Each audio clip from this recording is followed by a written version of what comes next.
Hi, let's talk about taxation on Bitcoin. We will today discuss if the profits made by selling Bitcoin needs to be taxed and you need to pay taxes on it. The short answer is yes, you need to pay taxes on it. Is it taxable? It's a clear no, or it is in a gray area, but you should still pay taxes. Why is it a clear no?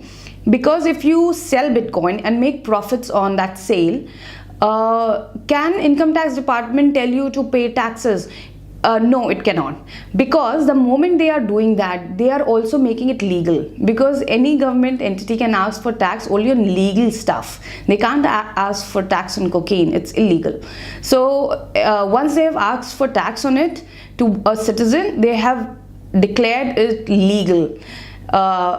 So they cannot ask you to pay tax as such, but you should still pay tax, because Indian government and tax department both are totally capable of making retrospective law. They can make a law tomorrow saying that this law is applicable from 2009 or 2014. So even if you made profit in 2016, you have to pay taxes, and then there might also be some penalties for late transaction, etc. Such draconian things might not happen, but you are better off paying taxes anyway. So that is why you should pay, and that is why it is not absolutely mandatory to pay, because if you're paying, then income tax department is pretty much saying it's legal. It's prerogative of government of India to say Bitcoin is legal or not income tax department.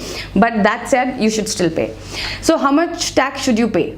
There are two situations which can happen, and this is coming from a parallel drawn to stock markets. There are two situations that come there. If you hold something for long, you're seen as investor, and if you're trading some instruments such as futures and options, you are seen as speculator, and the taxation in the two are very different. If you hold Bitcoin for more than 3 years, you'll be seen as a investor. If you are buying Bitcoin today in January 2018 and selling it in February 2021, that is more than 3 years after, you will be seen as a long-term investor, and in that case you will pay long-term capital gain, which is 20% of the profit, sales price minus cost price.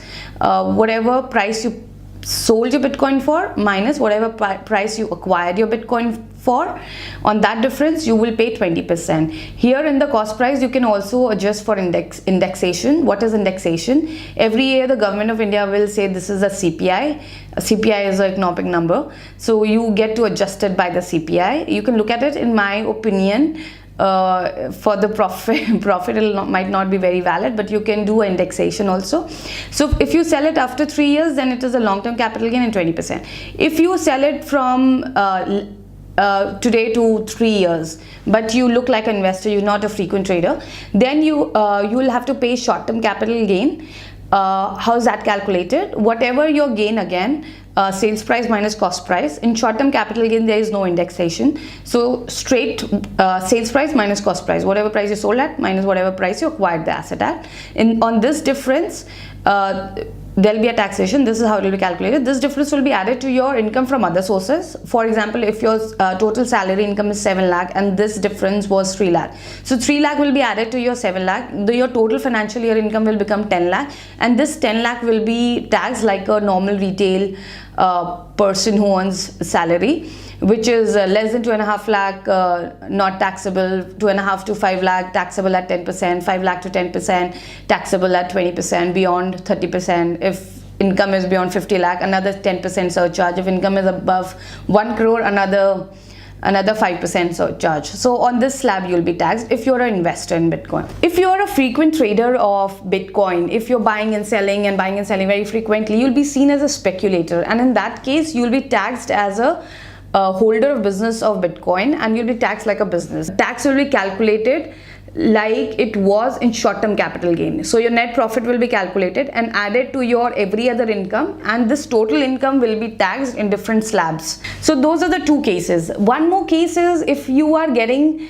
the Bitcoin as a miner. If you're mining and then you're getting it, then in all probability you will be seen as a person who's gaining salary, or a contractual salary, or a contractual worker. In that case, again, your tax will be calculated like it was in short-term capital gain. So your net profit will be calculated and added to your every other income, and this total income will be taxed in different slabs. So those are the three different cases under which you can be taxed, like an investor, like a speculator, or like a miner. If you have any more questions on taxation of Bitcoin, please reach out to me. I'll be very happy to answer your questions. You can drop me a mail on hello@blockchainsemantics.com and I'll be very happy to answer any questions you have. Till then, have a great time dealing with taxes. Bye-bye. And before we leave, we'll leave you with few numerical examples on short-term capital gain, long-term capital gain, and business income taxation. We'll also leave you a cautionary note on few things you need to observe whenever you are filing your income tax for any given year.